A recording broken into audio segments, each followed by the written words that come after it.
Bienvenidos a la unidad 2 del curso de estudios de Ciencia, Tecnología y Sociedad. En esta ocasión hablaremos de los sistemas de gestión de ciencia, tecnología e innovación y su orientación hacia los sistemas dinámicos de innovación. Para iniciar entonces es importante preguntarnos qué son los sistemas de ciencia, tecnología e innovación. Inicialmente es importante entender que un sistema, en este caso, es un sistema abierto, del cual forman parte políticas, estrategias, programas, metodologías, mecanismos para la gestión, la promoción, la financiación, la protección y la divulgación de la investigación científica y la innovación tecnológica, y que puede ser ejecutado por diversos tipos de organizaciones, entre ellas las públicas, las privadas, las mixtas, que en este caso lo que buscan entonces es desarrollar, promover, ejecutar las diferentes actividades científicas, tecnológicas y de innovación. Es muy importante entender, como lo hemos venido viendo a lo largo del curso, que este nuevo sustantivo innovación es vital para entender cómo son hoy en día los sistemas de ciencia y tecnología, porque anteriormente solamente comprendían esos dos conceptos, ciencia y tecnología, y en los últimos años hemos visto un giro muy importante hacia entender que no solamente son esos dos, sino también la innovación como una condición necesaria para el desarrollo de esos sistemas. Entonces, ¿quiénes hacen parte de esos sistemas? Principalmente y tradicionalmente habíamos visto a los grupos de investigación, a las universidades, al Estado y a las empresas, el famoso modelo de triple hélice. Pero en los últimos años hemos empezado a ver otro tipo de actores que se unen, se juntan para promover un desarrollo mucho más incluyente, como es el caso de los organismos de divulgación y apropiación y algunos organismos de interfaz, que en este caso, por ejemplo, los comités de universidad, empresa, Estado, son vitales para promover el desarrollo científico y tecnológico orientado a la innovación. En el ámbito, por ejemplo, los organismos de divulgación y apropiación, ahí están las bibliotecas, los parques temáticos, los archivos, por ejemplo, los archivos históricos, son fundamentales para promover acciones de apropiación social del conocimiento. Años atrás eso no lo veíamos como principales actores, e inclusive vemos algunas acciones de la institucionalidad gubernamental formando, por ejemplo, bibliotecarios para que desde sus bibliotecas públicas empiecen a promover acciones de apropiación social de la ciencia y la tecnología.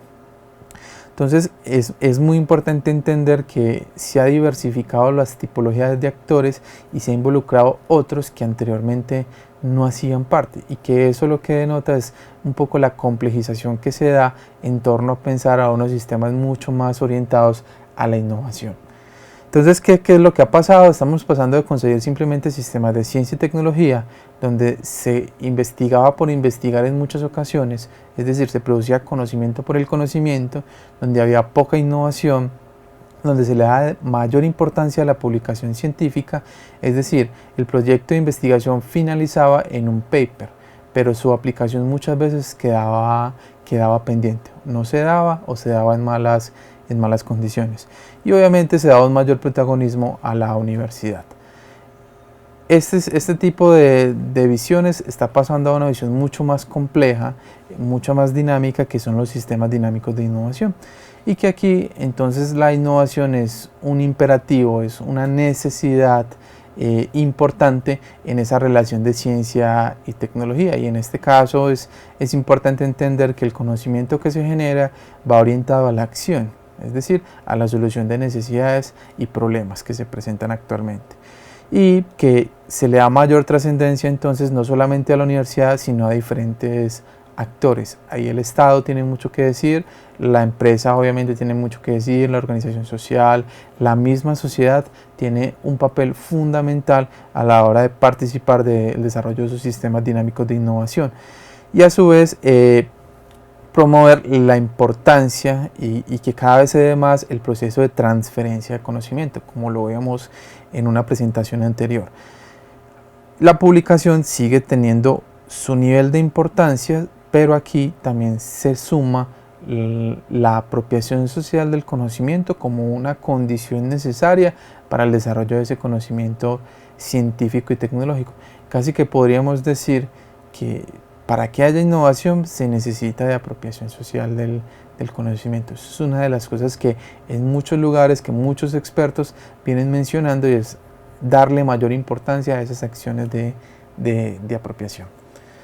Entonces, ¿qué hay que tener en cuenta al respecto de esto? Que pensar en sistemas de innovación no solo implica pensar en la generación de capacidades de investigación, como lo veíamos anteriormente, sino potenciar también capacidades de transferencia de conocimiento y de apropiación social del conocimiento.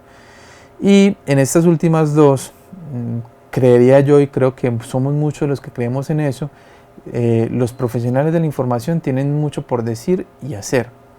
Entonces hay una pregunta básica que es necesario responder y que se les deja planteados para que ustedes también la analicen, y es si estamos preparados para apoyar a la transición hacia sistemas dinámicos de innovación.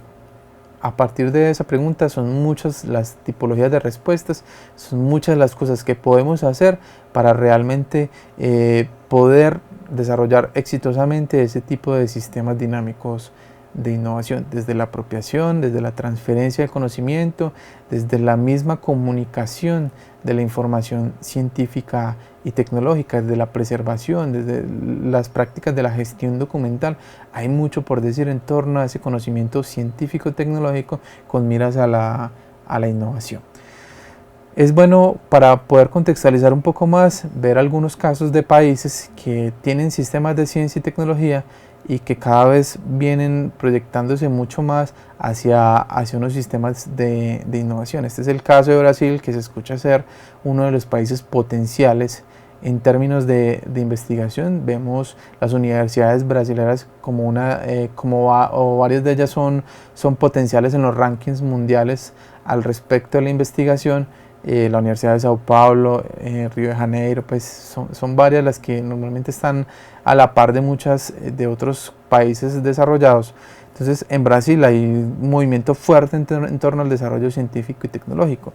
Una de esas características es la posibilidad de tener un sistema estructurado que cuenta con una cabeza llamado Ministerio de Ciencia y Tecnología, que eso es algo muy importante y un logro que ellos obtuvieron en su momento, que le da mucho impulso al desarrollo de la investigación. Entonces hay una serie de estrategias, de comisiones, de centros de I+D, de institutos, que lo que hacen es esas políticas que se han establecido en el marco de la investigación, llevarlas a una operación. En el caso de Brasil, pues el nivel de promoción está en torno al ministerio y a unos consejos que asesoran y que permiten orientar esa toma de decisiones, y hay una serie de comisiones y centros e institutos que operativizan ese tipo de cosas.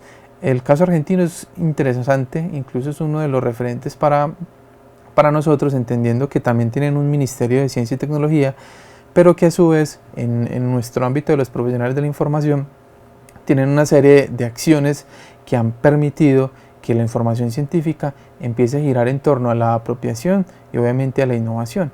Es el caso, por ejemplo, de que Argentina tiene una ley que promueve el acceso abierto. ¿Eso qué quiere decir?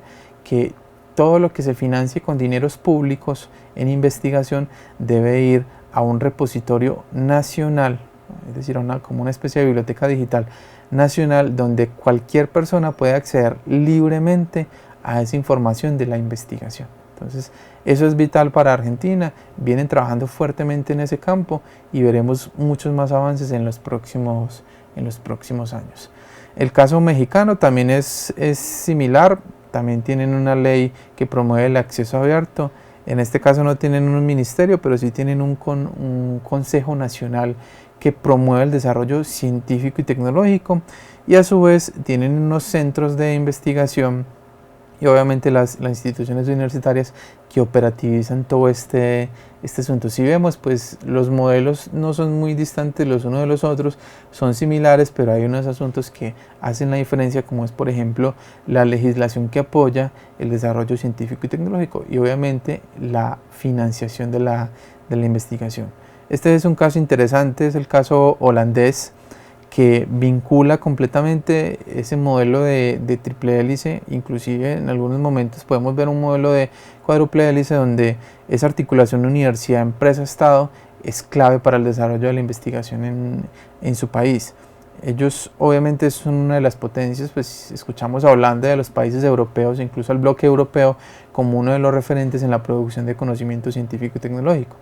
Por ejemplo, es muy interesante que el bloque europeo está promoviendo una serie de políticas como bloque que promueven el acceso abierto al conocimiento, pero no solamente eso, sino que vinculan abrir el proceso de investigación, es decir, vincularse con la ciencia abierta para que cualquier persona pueda conocer plenamente no solamente el resultado, sino como tal el proceso que se llevó a cabo para obtener ese conocimiento. Entonces, así cualquier persona puede verificar si realmente ese resultado obtenido pues, es válido.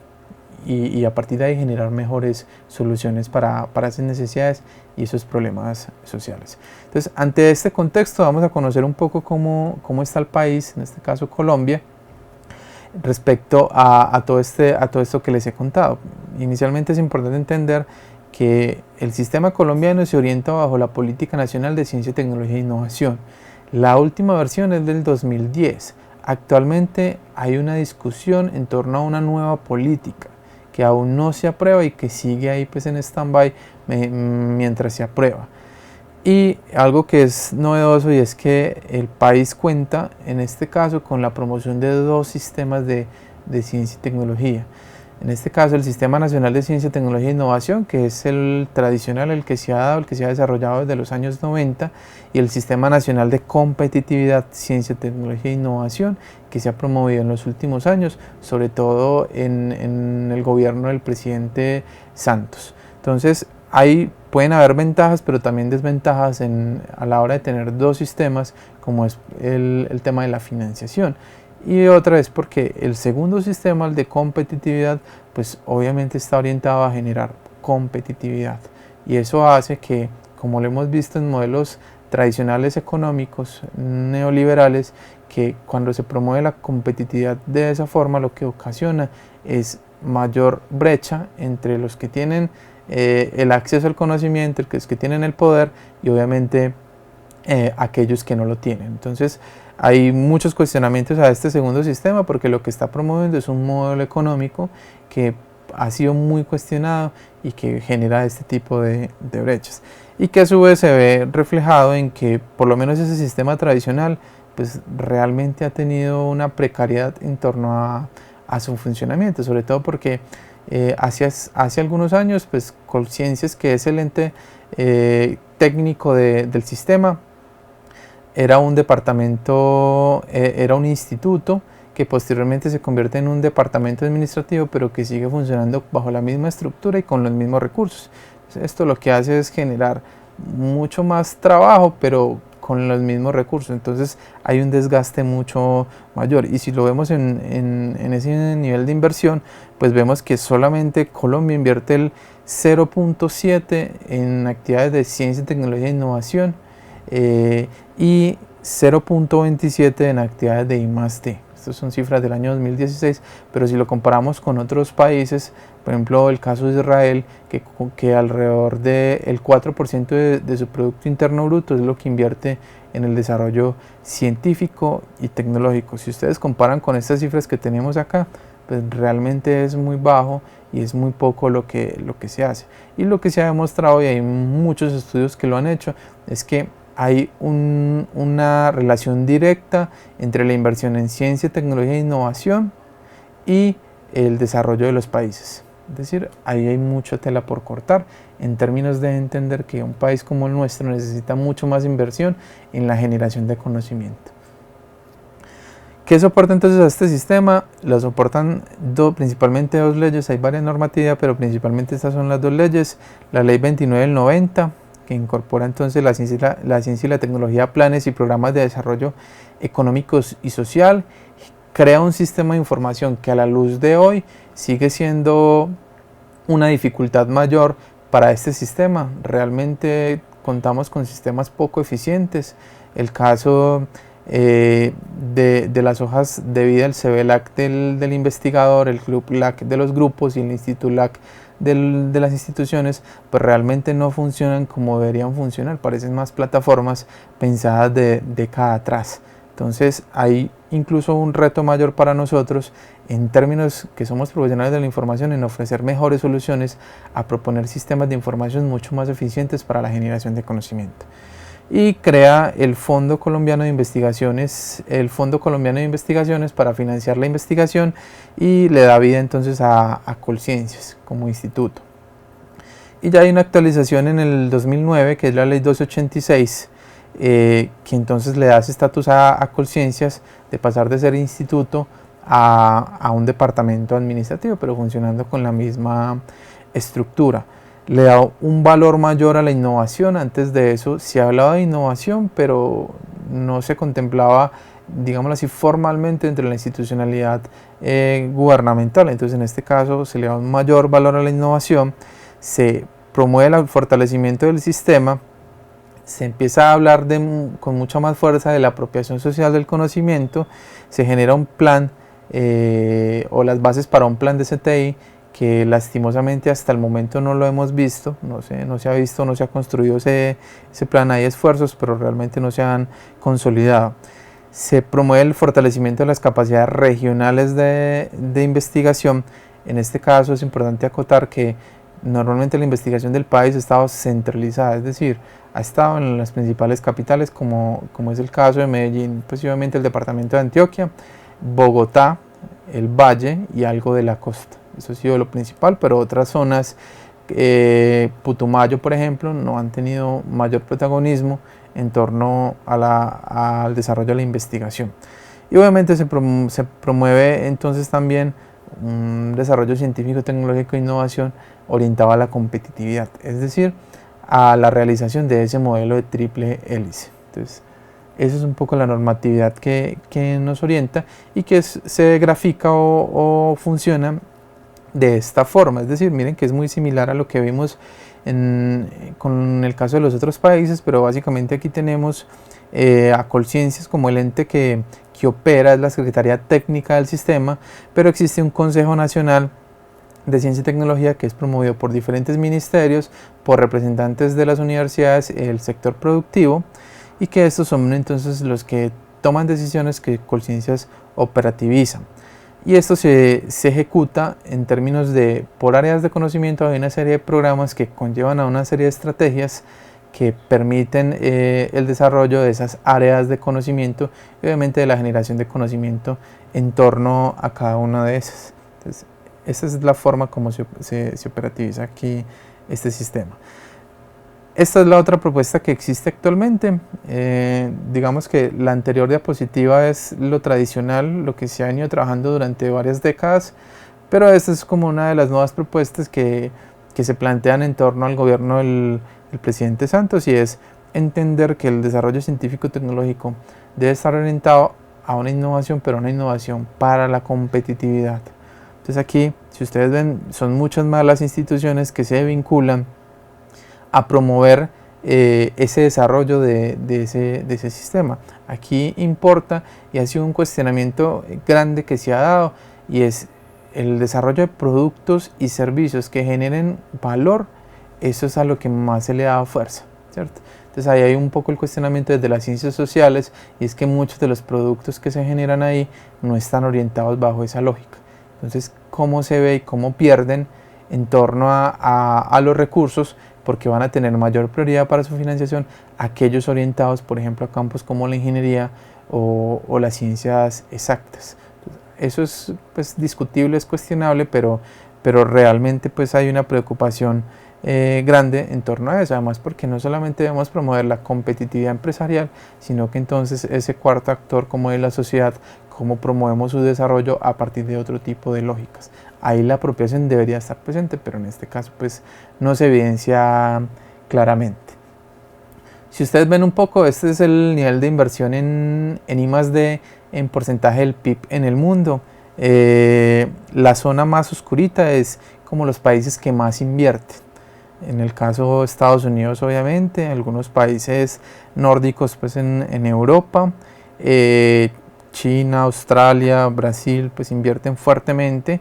Pero si ustedes ven, pues el color de Colombia es un poco más claro, su nivel de inversión es realmente bajo con respecto a esos a esos países. Entonces, creo que hay un reto grande en entender y en promover políticas a nivel obviamente del Estado que permitan fortalecer la inversión y el desarrollo de la ciencia y la tecnología como un camino para un desarrollo sostenible con impacto social en un país como el nuestro. Entonces, ¿qué retos estamos enfrentando? Entonces, primero, pues obviamente mejorar la inversión. Necesitamos dinero porque sin dinero es muy difícil pues, hacer investigación. Vincular actores sociales, en este caso el desarrollo del modelo de cuádruple hélice. Si ustedes ven los esquemas que vimos de los casos, pues están pensados más desde una lógica del modelo de triple hélice, generados para la competitividad. Mayor importancia a la apropiación social del conocimiento, eso es clave y cada vez nos vamos a ver mucho más acciones y estrategias orientadas a esto. Las universidades, el gobierno se está dando cuenta de la importancia de promover la apropiación, pero no solamente desde la divulgación, sino desde, por ejemplo, desde acciones más de tipo educativo, más de transformación. A su vez, entonces, mejorar los sistemas de información, y miren que ahí tenemos mucho que decir nosotros como profesionales de la información. No es claro todavía y hay muchas dificultades en entender qué hacer con toda esa información que se genera en torno a los procesos de investigación. Aún eso está por resolverse y está en construcción, entonces hay mucho por decir y hacer en torno a ciencias de la información como las nuestras. Generar planes estratégicos para la ciencia, la tecnología y la innovación en el país no existe, es necesario saber para dónde vamos y cómo vamos a tomar ese camino. Y obviamente orientar entonces estos sistemas de ciencia y tecnología desde este modelo triple hélice hacia más sistemas dinámicos de innovación que piensen en el impacto social y obviamente con mayor pertinencia para esas necesidades y problemas a los que nos vemos enfrentados. Aquí encuentran entonces algunas referencias importantes en torno a este tema de sistemas de información, sistemas de ciencia y tecnología y sistemas dinámicos de innovación. Les agradezco mucho su atención y hasta una próxima oportunidad.